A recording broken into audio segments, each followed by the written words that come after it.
पश्चिम Asia के लगभग सभी देश ईरान के खिलाफ हैं, लेकिन जब ईरान पर युद्ध का दबाव है, जब अमेरिका और इजरायल के हमलों से ने उसे घेर रखा है, तब उसके दो पुराने साथी रूस और चीन खुलकर मैदान में उतर आए। ये सिर्फ कूटनीति नहीं है, दोस्ती की वो परिभाषा है जो किताबों में पढ़ाई जाती है। A friend in need is a friend in deed, यानी भीषण युद्ध के बीच दोस्ती वाला सीन दिखाई दे रहा है। होल्ड इट, ये वही ईरान है, सोचिए, थिंक अबाउट इट। ये वही ईरान है जिसके ऊपर रूस ने हमला किया था कई साल पहले। ये वही ईरान है जिसको रूस अपना हिस्सा बनाना चाहता था। ये वही ईरान है जिसके कई हिस्से रूस ने अपने मुल्क में मिला लिए थे। सोचिए, लेकिन आज तस्वीर बदल गई। ईरान आज जिस दौर से गुजर रहा है वो उसके लिए अस्तित्व की लड़ाई जैसा है।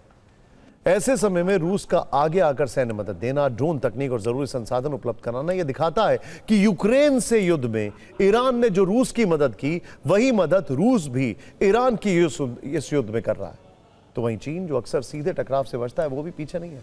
आर्थिक सहारा देना, व्यापारिक रास्ते खुले रखना, चुपके से हथियारों की सप्लाई करना और वैश्विक मंचों पर ईरान के लिए संतुलन बनाना, यह सब किसी चुपचाप निभाई जा रही दोस्ती का एक उदाहरण है। पश्चिमी खुफिया रिपोर्ट से खुलासा हुआ है कि रूस और ईरान के बीच एक गुप्त समझौता हुआ है, एक ऐसा समझौता जो पश्चिम एशिया में चल रहे भीषण संघर्ष का रुख बदल सकता है। फाइनेंशियल टाइम्स ने अपनी रिपोर्ट में बड़ा दावा किया है। उसके मुताबिक जंग के बीच रूस ने ईरान को एडवांस ड्रोन सप्लाई किए हैं। ईरान को रूस से इंटेलिजेंस मदद भी मिली है। रूस लगातार ईरान को सैटेलाइट इमेज दे रहा है। ईरान को रूस से जहाजों, विमानों और सैनिकों का डेटा मिल रहा है। रूस ने शाहिद ड्रोन के डिजाइन, इंजन, नेविगेशन में सुधार कर सौंपे। ईरान को दिए गए ड्रोन में एंटी जैमिंग क्षमताएं भी हैं। रूस ने ईरान को जेरान 2 जैसे मॉडल भी सौंपे। पिछले वर्ष दोनों देशों में 500 लॉन्च यूनिट, 2500 मिसाइलों की डील और रूस से ईरान को अमेरिका और इजरायली ठिकानों की सटीक जानकारी मिल रही है। रूस से खाद्य सामग्री, दवाइयों की बड़ी खेप भी ईरान पहुंच रही है। रिपोर्ट्स के मुताबिक ईरान को रूस की तरफ से सौंपे गए ड्रोन्स न सिर्फ लंबी दूरी तय कर सकते हैं, बल्कि दुश्मन के डिफेंस सिस्टम को चकमा देने में भी सक्षम है। यानी साफ है, रूस सिर्फ सपोर्ट नहीं कर रहा है, बल्कि ईरान की सैन्य क्षमता को अपग्रेड कर रहा है। इस सब के बीच में एक बड़ी बात यह है कि चाइना को ईरान से बहुत मदद मिलती आ रही है, बहुत ज्यादा, इन टर्म्स ऑफ ऑयल। और अब सवाल उठता है कि इस युद्ध में चीन कहां है। चीन खुलकर युद्ध में शामिल नहीं है, लेकिन उसकी भूमिका महत्वपूर्ण है। एक्सपर्ट्स के मुताबिक चीन ईरान को आर्थिक राहत देने में लगा है। प्रतिबंधों के बावजूद तेल खरीदकर ईरान की अर्थव्यवस्था को सहारा दे रहा है। होल्ड इट, यहां पर आपको एक बड़ी इंटरेस्टिंग बात बताते हैं। चीन ने युद्ध शुरू होने से पहले बहुत सारे टैंकर्स ईरान से तेजी से मंगवा लिए थे, क्योंकि उसको पता था युद्ध होने वाला।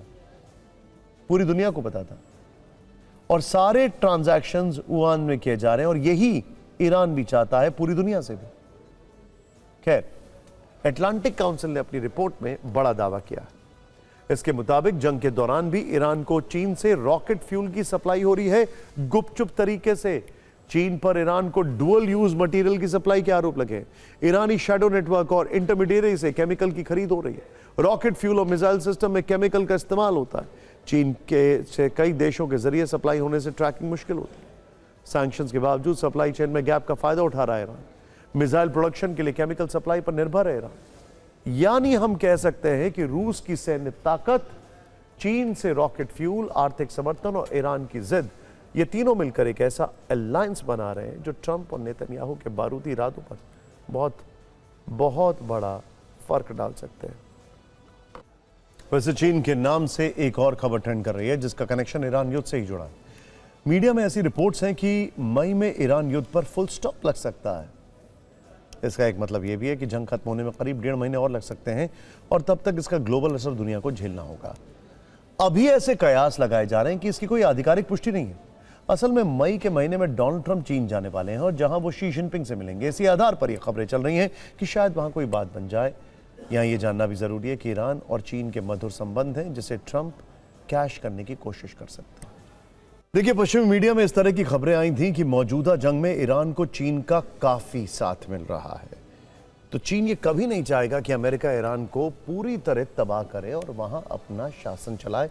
ईरान के पास चीन के एयर डिफेंस सिस्टम भी हैं और कुछ रिपोर्ट्स में दावा है कि वो सिस्टम अमेरिका और इजरायल के हथियारों के आगे ज्यादा काम नहीं कर पाए। एक तरफ चीन हथियारों से ईरान की मदद कर रहा है और दूसरी तरफ अमेरिकी राष्ट्रपति से मिलने का प्लान फिक्स हो गया है। ऐसे में कुछ रक्षा विशेषज्ञों का मानना है कि ये मुलाकात तभी संभव है जब बैकडोर से ट्रंप जिनपिंग को यह आश्वासन दे कि अब वो इस लड़ाई को खत्म करने वाले हैं और बदले में जिनपिंग भी ईरान की मदद ना करने का भरोसा दें। ट्रांजैक्शनल दुनिया है ना, ट्रंप तो जाना ही जाते हैं इस एटीट्यूड के लिए। खैर